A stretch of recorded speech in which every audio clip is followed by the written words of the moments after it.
L'université de Kinshasa en voie de disparition. La pluie diluvienne qui s'est abattue le 11 dernier à Kinshasa a causé des dégâts énormes et sur les sites universitaires et les recteurs lancent un cri d'alarme aux autorités compétentes.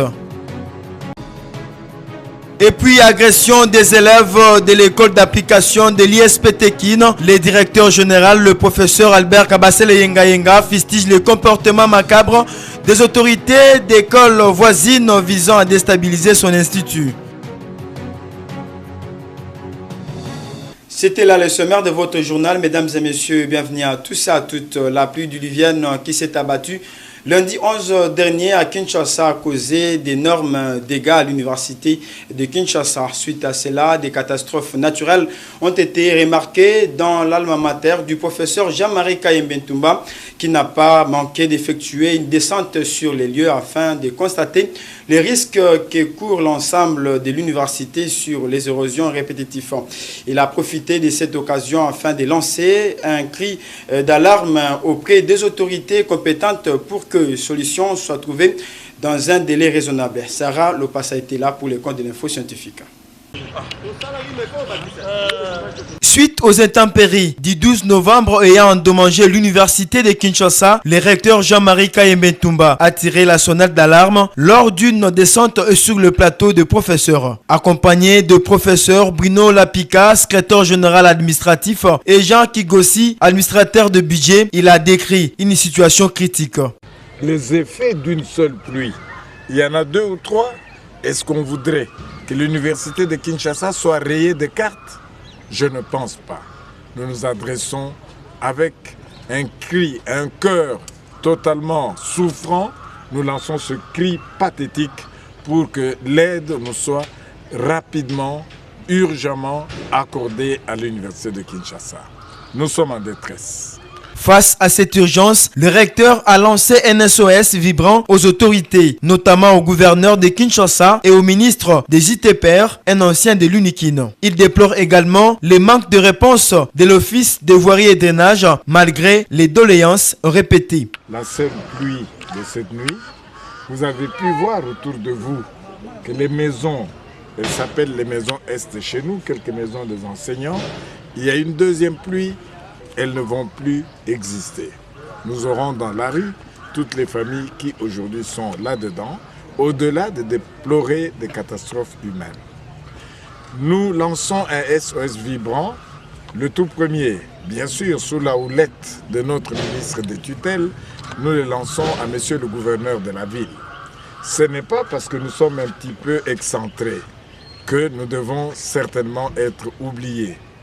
Nous sommes le monde qui accompagne l'État, qui accompagne l'exécutif par la réflexion de tous les jours et par les travaux de formation afin que nous ayons des citoyens et des patriotes forts pour demain.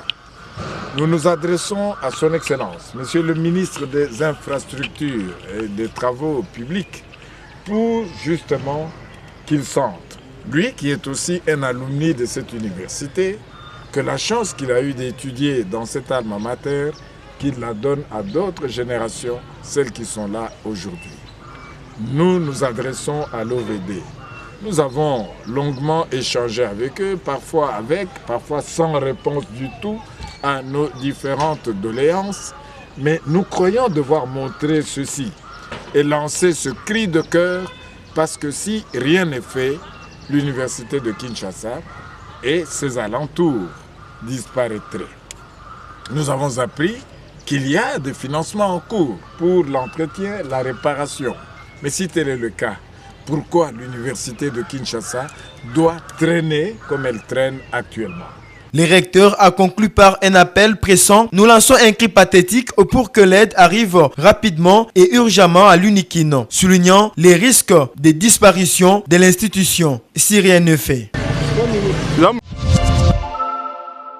Rendons-nous à présent à l'Université panafricaine du Congo qui a accueilli ce jeudi 13 novembre le nouveau recteur de l'Université islamique du Congo, Hussein, venu pour s'entretenir avec le président du conseil d'administration de l'UPAC ainsi que les étudiants sur l'évolution d'un partenariat datant de plus de 3 ans, lesquels consistent à la mutation des enseignants de bourses d'études et de sa rédaction, ou de la rédaction, voulais-je dire, des revues communes. Dieu merci, Momo Mouyala, nous en dit plus.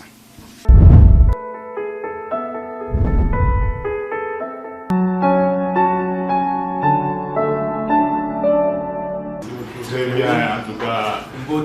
Beauté. Ah, déjà, c'est très bien. C'est un accueil naturellement chaleureux et bel enthousiasme réservé au recteur de l'Université islamique du Congo à l'Université panafricaine du Congo. Hussein Karbaloui, recteur de l'UNICO, s'est entretenu d'abord avec le président du conseil d'administration de l'UPAC, M. Makala Matona William. Ces échanges fructueux entre ces deux personnalités ont tourné autour de la création d'une nouvelle association des universités privées agréées, de l'évolution du partenariat conclu il y a 3 ans relatif à la mutation des enseignants, à l'octroi de bourses d'études et de rédaction des revues communes. Après cet entretien, le PCA de l'UPAC et ses hôtes se sont rendus dans la salle de promotion où les étudiants ont été sensibilisés et conscientisés sur la création de ce partenariat ainsi que la nécessité de leur implication quant à ces. C'est une université moderne à mon avis. Et, j'aimerais aussi beaucoup avoir votre expérience pour utiliser dans notre université. C'est une politique, la vision commune que nous avons, de travailler ensemble, de partager ensemble et de voir comment faire pour que nos étudiants bénéficient aussi de l'expérience de l'Iran. Un grand pays, un pays où la science est très bien développée et nous profitons de ces partenariats pour voir comment nos étudiants peuvent aussi profiter de certaines universités iraniennes. Ces étudiants ont également exprimé leur sentiment de joie et de fierté à collaborer avec une prestigieuse université de la place. Notez, le recteur Hussein Karbaloui a débuté son mandat par sa première visite à l'université panafricaine du Congo.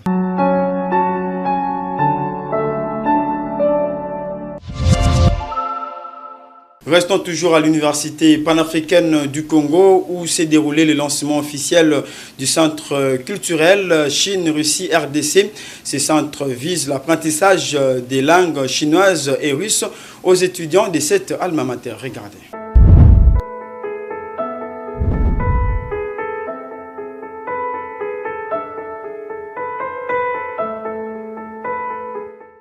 Ce jour du mardi 11 décembre 2025, au campus universitaire de l'Université panafricaine du Congo, s'est déroulée une cérémonie d'ouverture d'un centre culturel et d'apprentissage des langues russes et chinoises. Avec sa vocation panafricaine, ce centre culturel est un symbole d'échange de connaissances et des cultures entre la jeunesse estudiantine de la RDC, de la Chine et de la Russie. Tour à tour, écoutons les allocutions du directeur des services académiques de l'UPAC ainsi que la représentante des étudiants.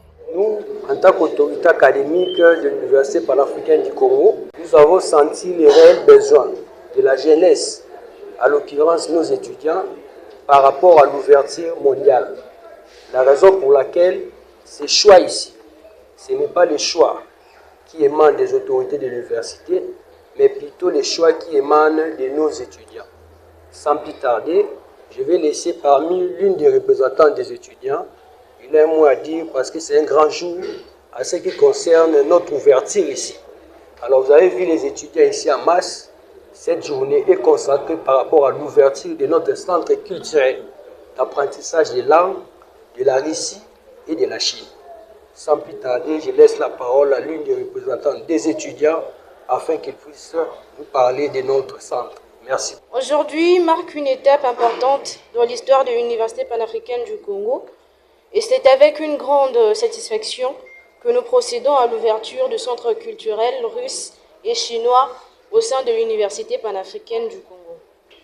Et ce centre culturel sera un espace dédié à la découverte, à l'apprentissage et au dialogue interculturel.